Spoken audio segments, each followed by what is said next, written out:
أعوذ بالله من الشيطان الرجيم بسم الله الرحمن الرحيم الحمد لله رب العالمين وأفضل الصلاة وأتم التسليم على سيدنا محمد وعلى آله وصحبه وسلم. اللهم علمنا ما ينفعنا وانفعنا بما علمتنا وزدنا فيك من كرمك علما يا الله. سبحانك لا علم لنا إلا ما علمتنا إنك أنت العليم الحكيم وعنده مفاتح الغيب لا يعلمها إلا هو. رب افتح بالحق وأنت خير الفاتحين ولا حول ولا قوة إلا بالله العلي العظيم. In the name of God, the All-Merciful, the Especially Merciful, our Lord, increase us in knowledge, benefit us with what you have taught us, and teach us what will benefit us, and increase us by your generosity in knowledge. Glory be to you. We have no knowledge except what you have taught us. Indeed, you are the all-knowing, the all-wise. And with him are the keys to the unseen. None know them except him. My Lord, open the way to truth, for none opens the way to truth except you, and there is no power nor will except and save through God Almighty. Assalamu alaikum wa rahmatullah. Welcome to our course, Parents and Adult Children, Navigating Principles, Values, and Duties. I'm Dr. Maryam Shibani, and I'm honored to welcome you to our first mini-course offering in the Islamic Law Literacy Initiative. This course is in Track 1, which is for everyday Muslims, and this course will specifically focus on the relationship between parents and their adult children. Why this course and why now? When we began working on the Islamic Law Literacy curriculum, this was one of the first courses we knew we needed to start with. For years in my work in the community and in focus groups, informal and formal, with community leaders, with imams, with teachers, with chaplains, and with mental health professionals and therapists as well, this is one of the key issues that recurrently comes up in their practice and in their service of the Muslim community and of families. And so we knew we had to start with this course. So we started with, first of all, landscaping and trying to figure out what are the conversations happening around parents and adult children in the Muslim community. We have a dedicated research team at Ma'ruf Commons, and they spent many hours diligently scouring the internet, Reddit, Instagram, Facebook, YouTube, looking for conversations and looking for themes and broader topics within those conversations. What are Muslims asking? What are Muslims struggling with? What are Muslims saying about this relationship between parents and adult children? And in our analysis, we came up with 5 core themes or topics that we needed to better understand and unpack. First of all, responsibilities. Many Muslims are asking, what responsibilities do I have as a parent towards my adult child and as an adult child towards my parents? How do I fulfill those responsibilities, financial, social, caregiving, and what is required of me? Second, there's a lot of concern around harm and abuse from parents to children and from children to parents. There's also a lot of unreasonable expectations on the part of parents towards children, and children are struggling to know what's required of them, how do they navigate the guilt, the boundaries, while still maintaining the rights and the Islamic rights and duties owed to the parents. There's also a theme of navigating choice and expectations. Whether it's what to study in school, who to marry, what job, which house to buy, where to live, sometimes there's this tension or this conflict between what parents want and what the children prefer. And after marriage, this continues. There's a big theme and a big conversation on living with parents, living with in-laws, and broader questions and concerns and tensions in the in-law relationship in particular. And then finally, there's a broader question of maintaining family ties, especially where there's harm or there's a history of harm, and people don't know what's required of them in terms of those relationships and in terms of continuing to continuing to engage with those harmful family members. We also found in our analysis that unfortunately, there's a lot of misinformation and disinformation in these conversations. There's a lot of judgment and a lot of really strong opinions that are unfortunately not always deeply founded. And we also found that there's very little resources that Muslims can rely on in the English language for guidance in this key crucial area of their lives. So this course was really created to fill these gaps. It's the first course of its kind. It's based on content that I have been teaching in various areas of the Muslim community for over 5 years now, in programs, the Islamic Psychology program at Cambridge Muslim College, in a training with the Islamic Seminary of America, and in other pockets of the community. In addition to my own experience teaching this course, before we offered it to you, we spent a lot of time doing a deep and rigorous peer review process, or getting many experts in different domains to review the course to ensure that we got this right. So we actually recorded the entire course 4 months ago and shared that draft course with 9 reviewers. We had 3 scholars, 3 educators, and 3 therapists review the entire course, the content, the slides, the workbook, and offer us their review and their feedback on the course. And then we spent several months integrating that feedback to improve the course that we are sharing with you today. At Ma'roof, we really value collaborative work. We believe that there's many different experts that have to be at the table, scholars, educators, therapists, and psychologists, when we deal with a sensitive and complicated issue like parents and adult children. And for us, this is also continuing our tradition's emphasis on debate, critique, and review and peer review. So this course would not be possible without the diligent work of our reviewers, and we thank them for that, and without the larger Ma'roof family's diligent work and dedication. We had the research team helping with capturing and analyzing Muslim discourse. We had the education team developing the content and the resources we'll share with you. And we also had the communications team working on the media and delivering this course to you today. Let me share with you about the approach of the course, or what the course is doing and what the course is not doing. So the course is going to offer Islamic teachings based on the Quran, the Sunnah, principles in Islamic law and ethics. And we're offering it to you as a framework. The framework will offer you practical tools. These tools include principles, they include values, and they include duties. So let me tell you a little bit about how these 3 areas of the course, or 3 sections or aspects of the course, work together. Principles are meta guidelines, or kind of the overall orientations that govern and frame and guide the entirety of the parent-adult-child relationship. It tells you how to think about the relationship. And we'll be offering 9 principles. Think of these as usul or qawa'id, principles or maxims. So in this course, we'll explore 9 core principles that will reshape our understanding of our duties and the limits to those duties and responsibilities between parents and children. These principles will center Allah. They're going to demonstrate how the family is intended to be a site of care and cultivation. These principles will highlight that duties are reciprocal. Parents have responsibilities just as children have responsibilities. Principles that will correct our understanding of obedience and the limits to obedience, that will reposition Ma'roof, what is good, what is known to be good, as an active lens that helps us to determine what's reasonable, what's just, and what's beneficial. And principles that will help us balance the duty of maintaining connections and relationships in families with the removal and the reduction of harm. These principles will also encourage us to increase and continuously increase our capacities as we heal and as we grow. And finally, principles that guide us on who to consult and when to consult experts, because not every issue is legal and requires a fatwa, but oftentimes we need diverse types of support and guidance. So those are the principles, the meta guiding orientation. So what are values? Values are really the ethos. They are the spirit. They are the ideals of what we want in our relationship with our parents. They are the ma'ani or the akhlaq. They're the emotional posture, the character of the relationship. And we'll be focusing and centering 3 core values that are shared between the parents and the children. The first is Birr.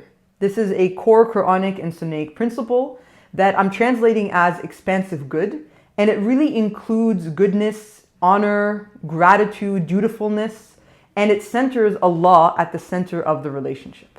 The second is Raḥma. We all know about Raḥma, this merciful love, this compassion that also extends to tenderness. It tends towards, it's supposed to be the motivating the motivation behind our service from tenderness, compassion, and love.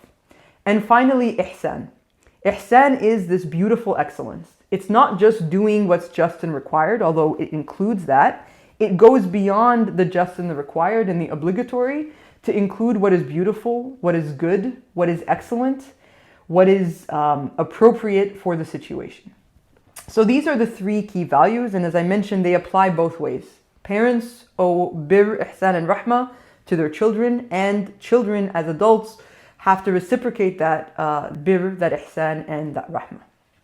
And then finally, in addition to principles and values, we have duties. Now, these are the most specific, actionable actions that we take. They're the behaviors by which we put our values into action. So these are now the ahkam or the adab, the rules or the etiquettes. It's what we actually have to do in these relationships.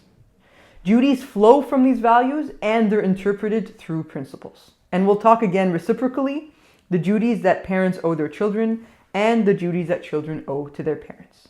So principles give us the framework, values give us the ethos, the spirit, and duties give us the action. Together, this is our toolkit, our framework for navigating and understanding and decision-making in the parent-adult-children relationship.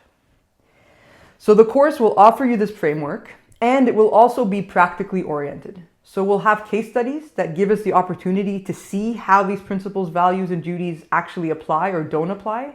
And we'll do case studies that are very familiar. They're going to be some of the most asked about or the most familiar or the most prevalent types of situations that we find ourselves in. And we'll look at these case studies from the perspective of the parent and the perspective of the adult child.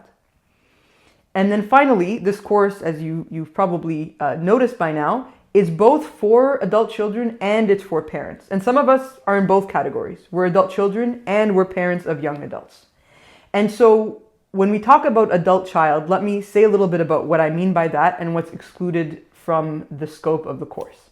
So we're not talking about a child who has reached legal or moral maturity, bulugh, in their early teens. We're talking about children who are no longer dependent on their parents, right? That might take a number of forms, and there's a lot of diversity within our community. It's typically marked by things like, this is adulthood in the cultural sense, marked by, no longer living with your parents, perhaps marrying, perhaps graduating. Financial independence is usually a large part of that. But nonetheless, there are people who are adults in our community and they're still financially dependent on a parent, even though they've graduated and they're working or they're still living with their parents. So again, we're not talking about high school age or early college when there tends to be quite a bit of dependency on parents. So it's kind of this cultural adulthood, if you will. So that's what we're talking about. And I would just say that if we're in the stage of, middle school, high school, early college age, there might be other considerations that apply beyond what I'll be covering in this course. So that's what the course is. It's a set of frameworks and tools. It's for parents and for the children. And it's really focused on an application-oriented or practical orientation. Now, what is the course not doing? This is also really important to understand. What the course is not doing, it's not therapy, it's not personalized or family counseling. I'm actually not qualified to do any of that, and family dynamics are definitely complicated. They bring up strong emotions, especially for those of us who have experienced sensitive or continue to experience sensitive family histories and situations and dynamics, those of us who've experienced rejection, harm, or shame. And I would just say, for those of you who feel that way, I would say for those of us who come from that background, it's important to pace yourself as you're going through this course, pause when needed, and seek trusted support or therapy if feelings and emotions become overwhelming.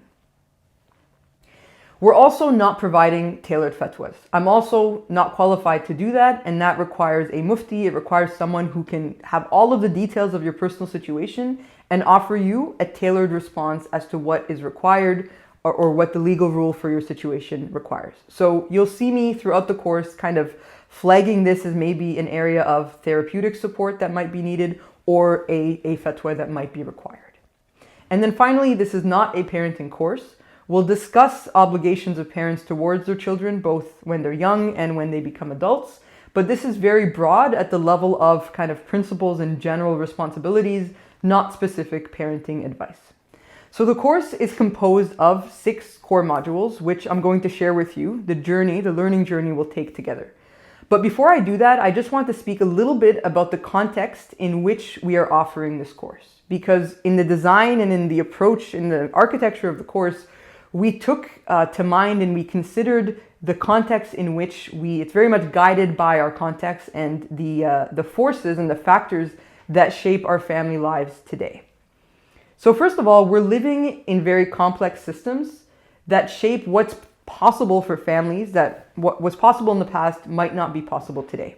So what do I mean by that? I mean that we live in late stage capitalism. There's a lot of economic pressures. Many families require a dual income or expect a dual income in terms of where they live and what they need. There's also mobility and migration, and many of us have limited support systems. Many of us are doing labor and care for both. We're the sandwich generation. We're caring for children and we're caring for elders. And with increased longevity in healthcare, the needs of our elders are sometimes more. And oftentimes all of this is done invisibly, or it has a gender dimension that we also don't pay attention to.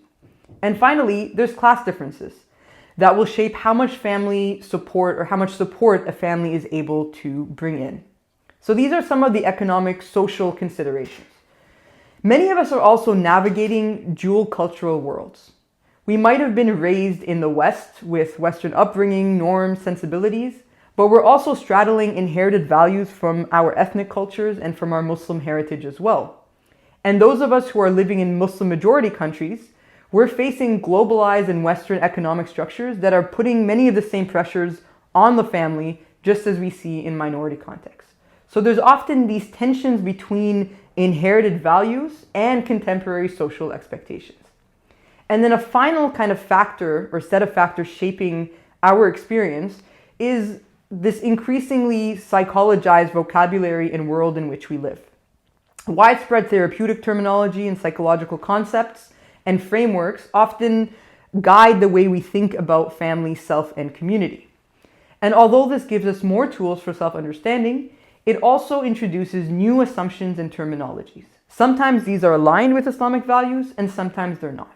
So we'll talk more about that as we go along and share some of the work that or recommendations that our therapists and psychologists suggested for this course. Now, why does all of this matter for a course on parents? Because these cultural and psychological and social economic factors, they shape the dynamics and the context in which families are actually operating. It shapes what families can give, what they can do, where they struggle, and what kind of support they actually need and is available to them. So we really want to name and center this context, and we centered it in our design of the course because we don't want it to be theoretical or abstract. We want it to be responsive and suitable to the needs of Muslims today. As we will see, our tradition requires this of us. Family life in the Quran is guided by this moral anchor of what is ma'ruf, what is good, what is beneficial, what is known and socially recognized through our communal knowledge, through our experience, through our revelation, to be what is good. So we want to bring that in and we want to understand the context so we can know what is beneficial and good in our time and our place today and what aligns with our religious teachings but is also contextually situated for how we actually carry out responsibilities and live relationships today. Let me now give you an overview of the course. As I mentioned, we have 6 modules. And the journey will begin with our first module on theological principles and core values of the parent-adult-child relationship. As I mentioned, we have 3 core values we're going to talk about: Birr, Iḥsān, and Raḥma. In our second module, we'll begin with parents' duties towards their children. We begin where the relationship begins, which is parents who are grateful for this new life that comes into the world and what is required of them in terms of care and raising of those children when they're young, and then what does that look like throughout a lifespan, and as the children themselves become adults, what are the parents' duties towards their children? Our third module will look at the other side of that relationship, the duties that adult children owe to their parents. And we're going to again distinguish between absolute, unqualified values and duties and qualified and restricted or conditional duties. Our fourth module will focus on understanding obedience. This is one of the key, misunderstood duties that causes a lot of challenges and difficulties in our decision making. So we're going to understand what obedience requires or when obedience is required. And by using a decision tree with 3 tests and by using case studies, we're going to now see how these values and duties apply, when they apply, and when they don't apply. Our fifth module is going to zoom out from the parents and children only to understanding the broader teachings of maintaining family ties. So this is a core Islamic teaching, silatul rahim, maintaining family ties. But what do we do when there's also harm in relationships? How do we balance the obligation of maintaining family ties and the obligation of removing harm? And our final 6th module will be a series of frequently asked questions that have come up, that continue to come up in different contexts. And we selected these again based on our landscape analysis of the needs in the community and frequently asked questions that didn't fit within any of the other modules. You'll notice some of the facts are actually embedded within modules. And then towards the end, our 6th module will be any remaining frequently asked questions. And finally, we'll end with a conclusion in which we'll discuss key takeaways and next steps for you after having completed this course. So these are the key video elements of the course. But at Ma'roof, our goal is not only to teach, but to help you and support you in applying, analyzing, and integrating these learnings in your own life. And this is within the real context of your relationship and within your needs. So that's why, in addition to these video elements, which might feel more familiar, we've also developed several supporting resources to help you not just understand the material more deeply, but also to translate it into your life and into your experience. So first of all, we have 6 resources in addition to the video recordings. The first one is a workbook. And the workbook is really a space for active learning, moving past just listening to now reflection, reframing, and application. And it's also for you a personalized record of your learning and your growth throughout the journey of the course.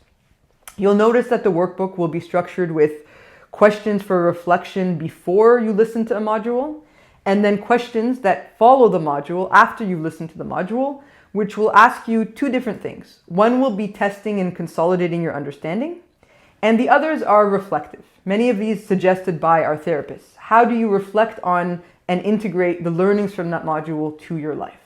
You'll also notice that the workbook will help you work through the case studies. So we'll ask you to think about each case study and answer some questions before you listen to the debrief, in which I'll explain how to reason through each of the case studies.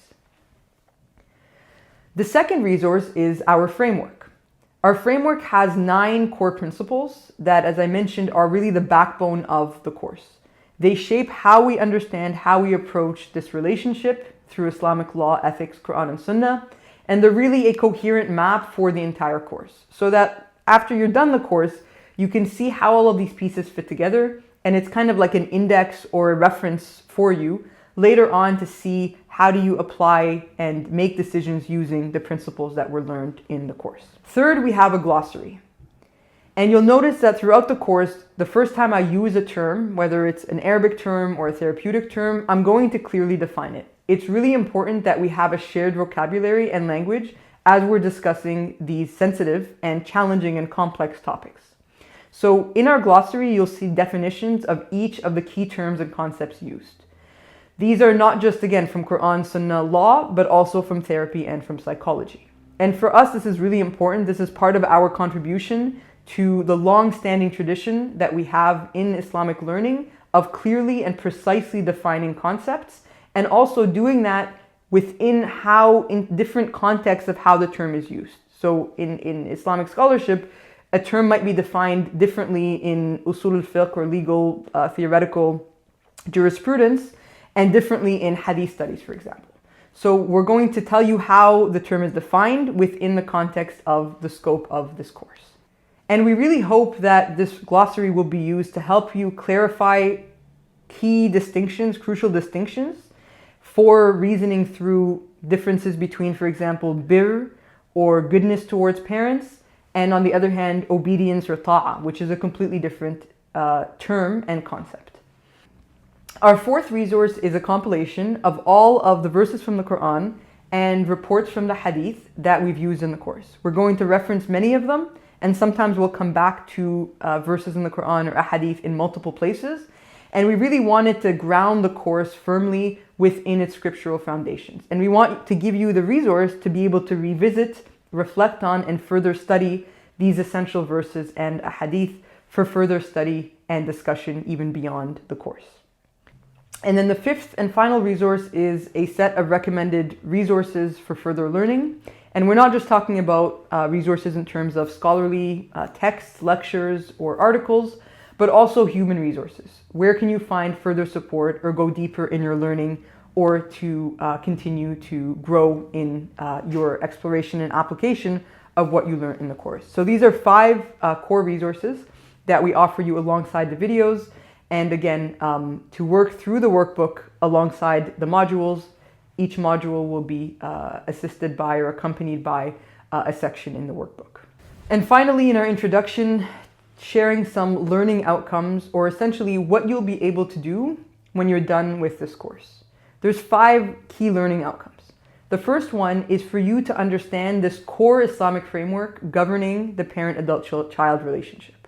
So that means understanding and being able to explain the Quranic and prophetic and legal teachings that guide this relationship, being able to distinguish between principles, between values, and between duties that might or might not apply in certain situations, and to be able to see how these classical concepts like Birr al-Walidain, like Silat al-Rahim, connecting ties of kinship, how do they apply in different contexts and in different situations. Secondly, you'll be able to have the capacity to now distinguish between religious obligations, between cultural expectations, and between personal preferences. We hear a lot of claims, a lot of discussion on these topics, and we want to make sure that you're able to have an approach that is built on integrity, that's built on understanding, and that is able to distinguish between these various sources of knowledge or of expectation. Third, you'll be able to assess and to navigate harm in relationships, and to do that again with integrity. You'll have the tools to distinguish between healthy struggles, harmful dynamics, and exceptional circumstances, enabling you to seek out more support, enabling you to set and to revisit boundaries when necessary, and to faithfully apply our teachings. Fourth, you'll have the confidence to apply these lessons to your real family situations, applying and always centering Allah in your approach, but being able to follow these principles and these tools to develop and to determine what is required and what is suitable and appropriate in your situation. And then finally, it'll also give you the tools to engage in these broader communal conversations about parents, and to be able to navigate these conversations online, in person, about parents and adult children with clarity, and to know when you've reached the limits of your knowledge and when you need to seek out qualified guidance and support, and who to seek out for that qualified guidance and support. So this is, in a nutshell, our course. And we're really excited that you're joining us, and we're really excited to offer this course to you. And we'll begin now with our first module.